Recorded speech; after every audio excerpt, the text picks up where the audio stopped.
Bearing these objects in mind, I went back through some of the collections that had been excavated in New York over the decades to see if I could identify features that might have been African spirit caches. The archaeological collections relevant for the 17th century that we're interested in here was that from the Broad Financial Center site, so excellently excavated under the direction of Joel Grossman, who just came in. All in all, there are 5 assemblages that could have come from spirit caches in that collection. I'm going to focus on just one of them here. Component 38 of the Broad Financial Center was an unusual feature. Some of you may remember it and its contents from when they were on view at the exhibit Digging-New-Amsterdam at the Museum of the City of New York. It consisted of a pit that was about 15 or 18 inches in diameter that was lined with a basket. The basket had practically decomposed, but the project conservator was able to make a cast of it out of silicone while it was still in situ. And you can see that cast in the lower left corner. You can see it still in situ in the uppermost shot. The bottom of the basket, and that's shown in the lower right, consisted of a board that was perforated with 45 holes. The archaeologists were perplexed about the purpose of the basket. Remember, this was the mid-1980s, and American archaeologists weren't aware yet of the spirit caches at that point. Some project members thought the perforated board at the bottom suggested a game board for playing Parcheesi, for example. But the holes were not regularly spaced. Based on the basket's similarity to features found in the Netherlands, a Dutch avocational archaeologist suggested that it could have been a drain, with water accumulating in the basket and draining out through the holes in the bottom, which certainly makes sense. But what's particularly interesting about this basket is what the excavators found inside it. 1/2 of a Delft plate, some iron nails, pieces of window lid for holding window panes in place, a piece of lead shot, a needle and thimble, 17 stoneware marbles, some quite large, some quartzite flakes, 3 glass beads, and 3 shell beads or pieces of wampum, the only pieces of wampum that have ever been found in Lower Manhattan. One project member speculated that the feature could be a child's treasure basket filled with favorite things. But the collection of objects found in the basket is also reminiscent of the content of the caches that have been discovered in Annapolis and other places, suggesting that the basket feature may have begun life as a drain, but later on an African spiritual specialist reused it for holding a spirit cache. Although we have not been able to tightly date the contents of the cache yet, it does date from the 17th century. The basket was located just to the east of a complex of architectural features, one of which, the one at the bottom, a member of the project team posited as slots for holding the beam from a 17th century floor. The property where the basket was found belonged to several different Europeans in the 17th century. The land was first granted to Thomas Hall, one of the first Englishmen to live in Manhattan Island in 1647. He sold it to Jacob Hay the following year. Then in 1653, Hay sold it to Cornelis van Tienhoven. It's not clear who built the first house on the property, Hall or Hay, but one existed when Van Tienhoven acquired the property. He tore the house down and built a new, larger one on the site. Van Tienhoven was famous in the colony.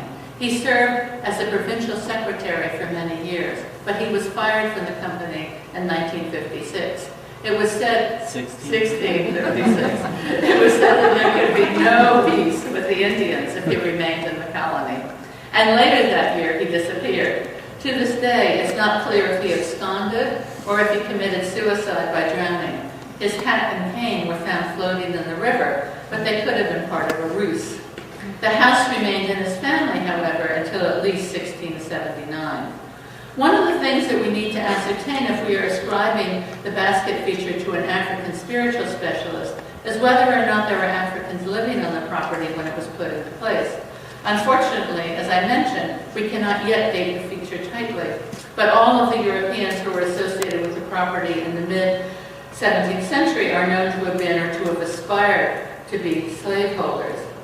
In 1656, for example, Thomas Hall owned an African named Francisco, who had been seized from the Spanish ship Furthermore, in 1651, he held a lease on a company bowery or plantation, which included, quote-unquote, a Negro. In 1656, Jacob Hay owned 3 Africans, Maria, Jan, and Luis, who had been seized from the St. Anne also. He also owned a plantation in Greenpoint, which was worked by the enslaved. Cornelis van Tienhoven in 1651 requested permission from the company to purchase a bowery containing about 14 to 16 morgens of land, together with a meadowland, a farmhouse 50 feet long and 22 haystack, 2 mares, a stallion, and a Negro. This is all a quote, now used by Thomas Hall, whose lease is set to expire the coming summer. So taken together, the evidence, including the location of the basket, its contents, and all the Europeans who were associated with the property where the basket was found, all points to the interpretation that this is a spirit cache. As such, it is in fact one of the earliest ones known in the United States. The ones from the South are all known to date to no earlier than 1700. The use of spirit caches like these is rooted in the Bakongo tradition of West Central Africa. This is the area of the Congo and Angola, which was the homeland of many of the enslaved who were brought to New Netherland in the 17th century. Their presence in New-Amsterdam tells us not only that the Africans continued to practice the customs they brought with them on their forced migration to their new world, they also practiced these customs unbeknownst to the European owners. Spirit caches are not mentioned in the Dutch documents. In their owners' homes, apparently for generations. I should say that one of the spirit caches that I showed you earlier from Mark Leone's work in Annapolis, he dated to 1920. So we're talking, less than 100 years ago. They were used to control the passage of potentially harmful or helpful spirits who used chimneys, doors, pipes, stairs, and northeast corners to gain entrance to people whom they were to harm or protect. So far, archaeologists have not found these caches in the homes of free blacks who lived in their own houses. Instead, they seem to be the product of Africans, both enslaved and free, who were living with and working under the watchful eyes of Europeans. Finally, what this exploration has taught us is that while it's true that it's hard to get a handle on the African population in New Netherlands in the documents, once you begin to look in the archaeological record, there they are. It turns out that they've been hiding in plain sight. I hope that this study and further archaeological work will allow Africans to take their rightful place in the narrative of New Netherlands. Now I'm going to hand the podium over to Anne-Marie, and hopefully we will do the same.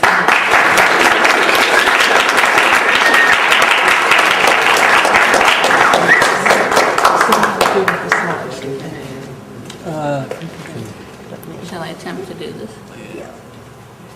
Of course, you see the arrow. No. So much for seamless. I'm doing it seamily. I just can't find the arrows. Oh, you said it right. Well, we're doing some technological investigations. Let me also mention that this lecture is also sponsored by the Excellent. Metropolitan chapter Of the New York State Archaeological Association. with which these two ladies have connection.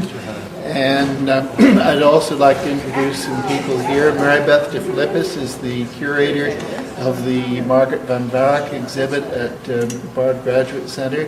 Casey Kemper is the executive vice president and chief executive officer of Collegiate Church, and Jim Philbin, our archives curator, is also here. And Claire Zach is on our collegiate consistory, and Rick Van Valkenburg is a member of my Henry Hudson 400 task group. So thank you all for coming, and if you were interested in Bill Greer's lecture, which he's giving, and then they told me to do this when I finished, which is what I did.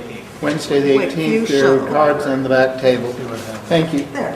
That's the second slide. Okay, so how do we go back to the first? See if it works.